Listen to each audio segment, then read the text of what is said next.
Alors, on est toujours dans la séquence 2, ondes et matière. Séance 2, ondes sonores. Alors, vous avez à l'écran le tableau qui vous indique les notions et contenus de cette séance. Donc, on parlera ici d'ondes sonores et ultrasonores, d'analyse spectrale et de la hauteur et du timbre de son. De plus, dans la colonne compétences exigibles, vous allez en séance de TP réaliser l'analyse spectrale d'un son musical et l'exploiter pour en caractériser la hauteur et le timbre. Grand 1, propriété des ondes sonores. Alors, qu'est-ce qu'une onde sonore? C'est une onde mécanique longitudinale de compression, dilatation à 3 dimensions. Elle ne se propage pas dans le vide. Alors, on parle d'onde sonore ou ultrasonore. Elle ne se propage pas dans le vide car c'est une onde mécanique qui a besoin de milieu matériel pour se propager. Et de plus, c'est une onde longitudinale parce que la direction de la perturbation, de la déformation correspondant à une succession de compression, dilatation du milieu, d'accord, est parallèle à la direction de propagation de l'onde. Deuxièmement, hauteur d'un son. Alors, la qualité qui donne la sensation qu'un son est plus aigu ou plus grave est appelée hauteur du son. D'accord?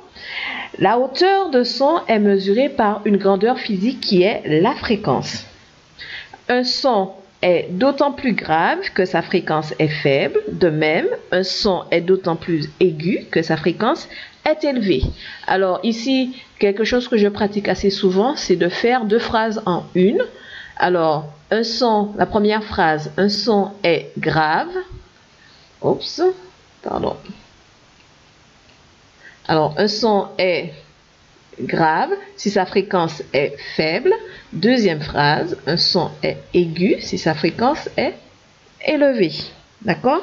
Donc, retenez que 2 sons ayant la même fréquence ont la même hauteur. Alors, vous avez à l'écran un diagramme qui donne en abscisse la fréquence en hertz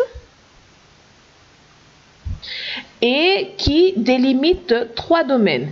Alors, premier domaine, celui dont la fréquence est comprise entre 20 Hz et 20 000 Hz.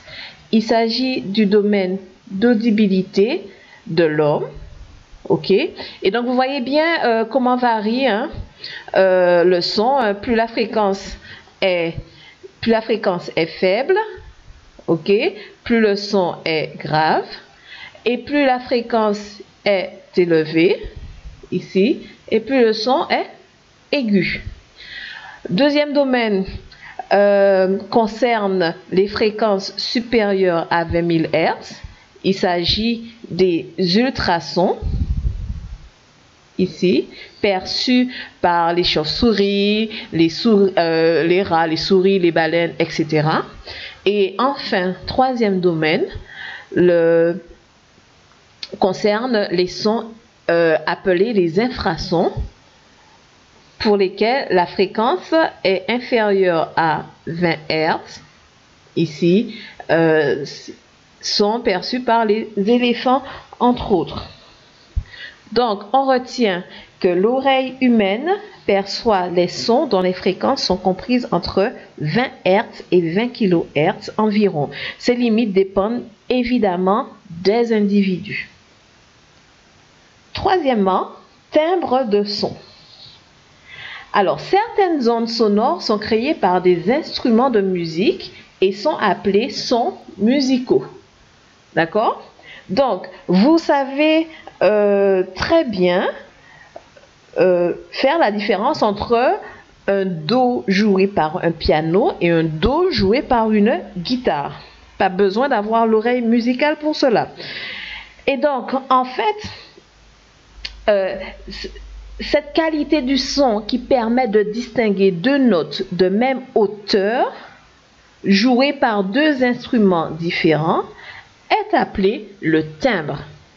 On est OK? Bien. Donc, Pour pouvoir mettre en évidence cette différence de timbre pour deux notes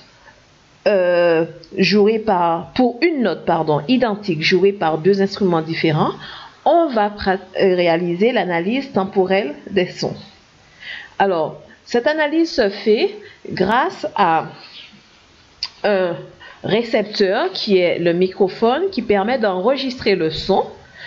Et ce transducteur va transformer le signal sonore en signal électrique analogique pour obtenir un signal temporel.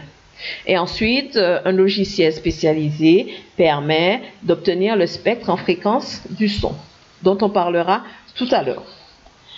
Donc, ici, vous avez à l'écran deux signaux, d'accord? Le signal de droite,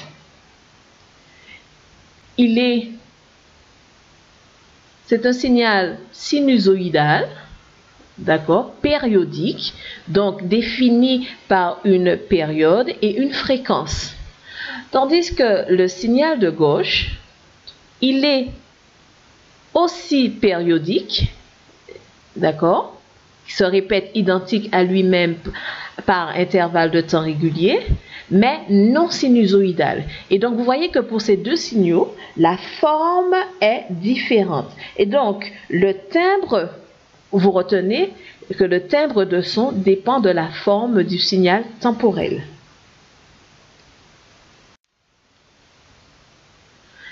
Alors, vous avez à l'écran deux signaux. Le premier signal provient d'un son émis par un diapason.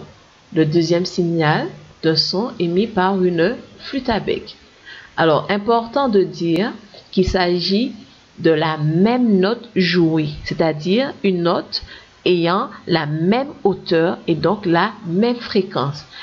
Et donc, par conséquent, la fréquence de cette courbe de ce signal sinusoïdal est la même que ce signal complexe périodique. Oui, d'accord? Bien. Le son, vous voyez bien que la forme du signal étant différent, donc le timbre de ces deux notes sera différent. Ces deux signaux vont permettre de qualifier deux types de sons. Le son émis par un diapason nous donne un signal sinusoïdal, donc on dira que on est en présence d'un son pur.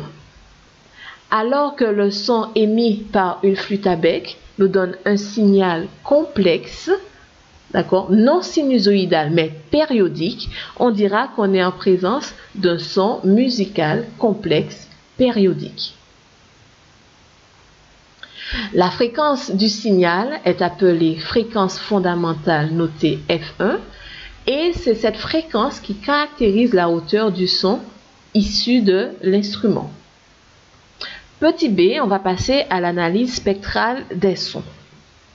Alors, afin de réaliser cette analyse, on va définir ce qu'est la décomposition de Fourier. Alors, terminal S, vous devez retenir une chose, sans entrer dans les détails, mais vous devez vraiment comprendre ce principe que tout signal périodique, mais non sinusoïdal, peut être décomposé comme étant la somme de fonctions sinusoïdales dont chacune des fréquences notées Fn est un multiple de la fréquence fondamentale. D'accord? Et la relation mathématique reliant ces fréquences est Fn est égal à n fois F1, n étant un entier naturel. Les fréquences Fn sont appelées les fréquences harmoniques de rang n du son. Alors pour vous aider à mieux comprendre, on va considérer cette illustration. Donc vous avez ici à l'écran un signal correspondant à un son complexe périodique. Donc périodique, pourquoi? Parce que le motif là que je reprends sur ce signal se répète identique à lui-même à intervalles de temps réguliers.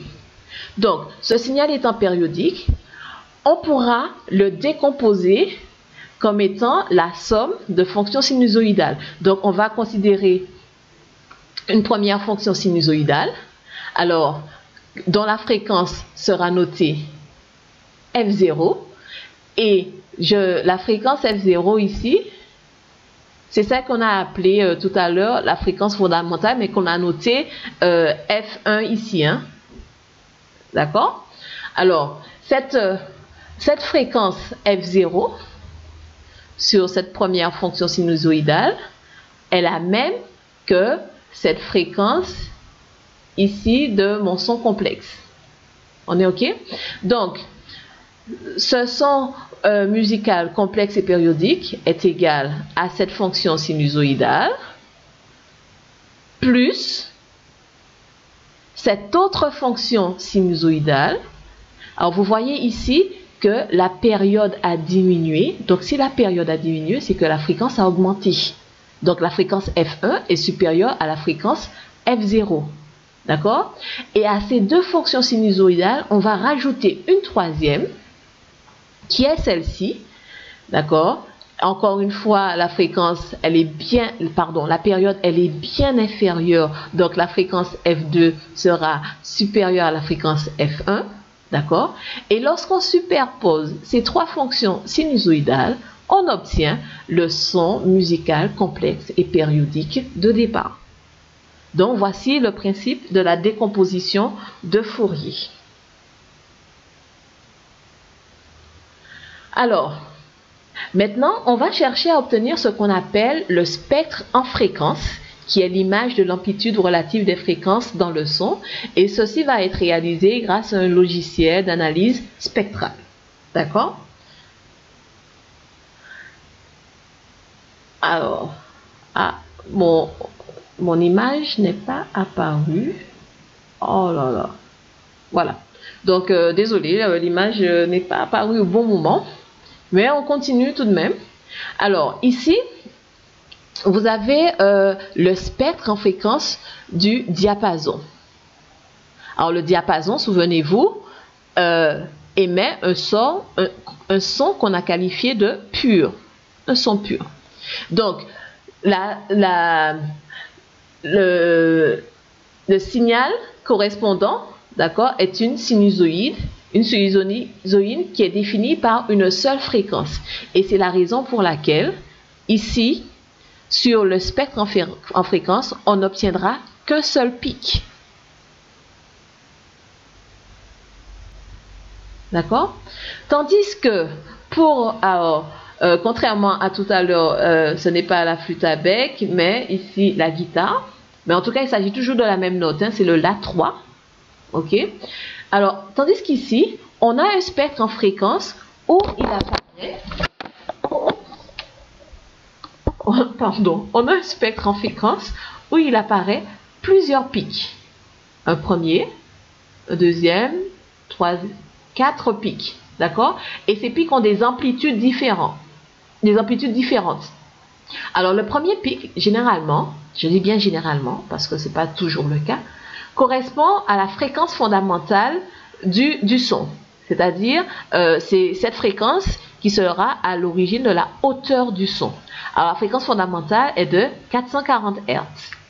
Et tous les autres pics suivants vont correspondre aux fréquences harmoniques. Alors, F2 égale 880 Hz.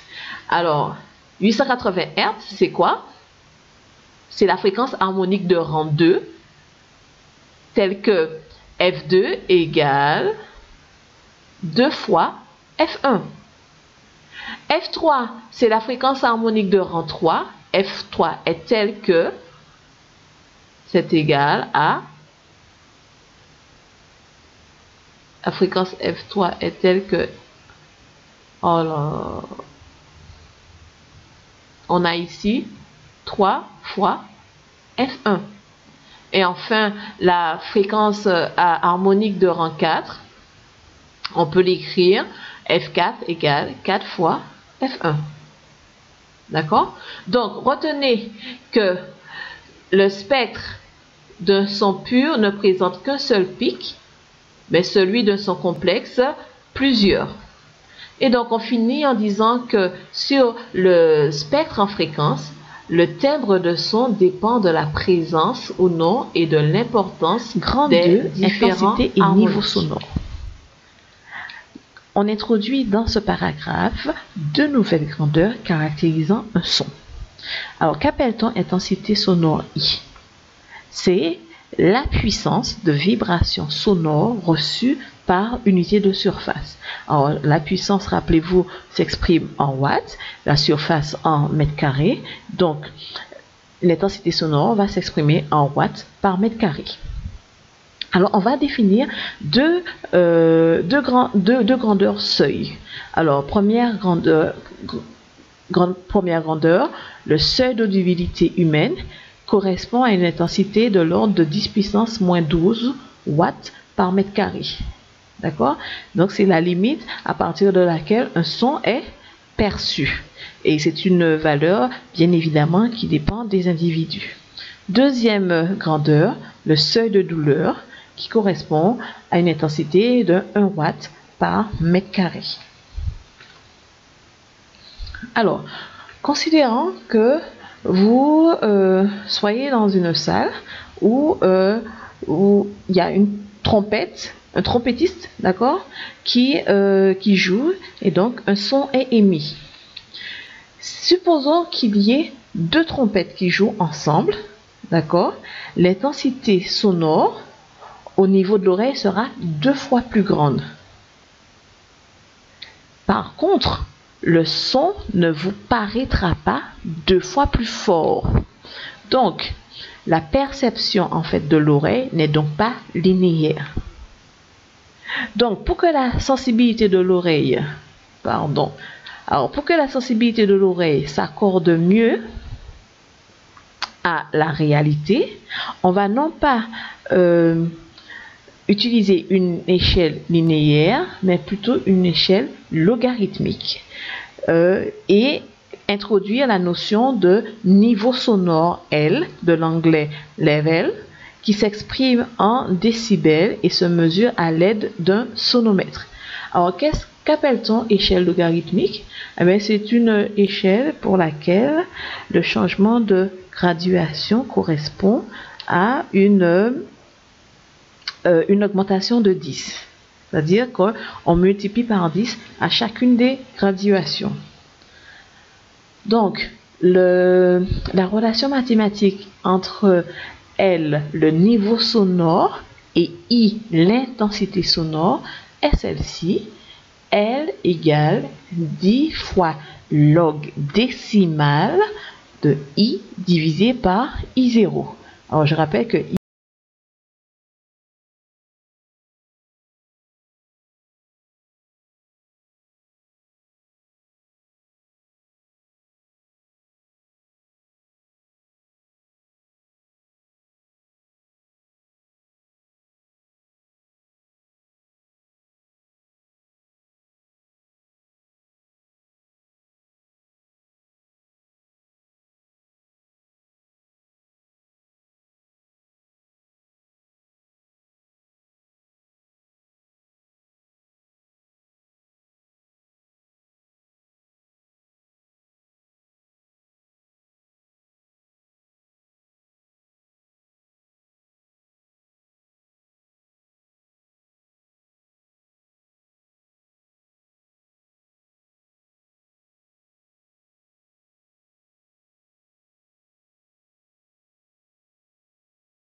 puissance 2 watts par mètre carré correspond, on a, pardon, un niveau sonore de 140 décibels. Et ici, c'est bien au-delà du seuil de douleur. Et exemple de la vie de tous les jours, ça correspondrait au bruit, au son émis par un avion au décollage. Alors, on va vérifier ici ces deux valeurs par le calcul. Alors, ici, on a I égale 10 puissance 2 watts par mètre carré. D'accord? Le niveau sonore L sera égal à 10 fois log de 10 puissance 2 sur 10 puissance moins 12, correspondant au seuil d'audibilité. Alors, ceci est égal à 10 fois log décimal de 10 puissance 14. Un petit rappel, log de 10 puissance n est égal à n.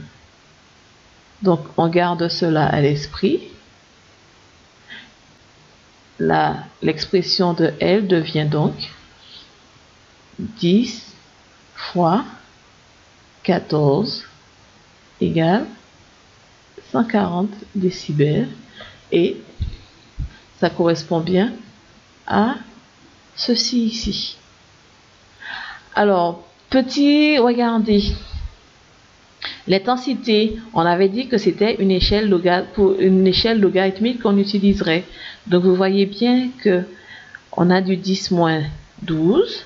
La graduation suivante, c'est du 10-11, 10-10, 10-9, 10-8, etc. Et c'est ce qu'on appelle une échelle logarithmique. Donc, petit exemple, hein, le son émis par une salle de classe, on est ici, ça correspond à 70 décibels et on est proche du seuil de risque. Alors, de grâce, pensez à votre professeur et à ses oreilles, en vous remerciant.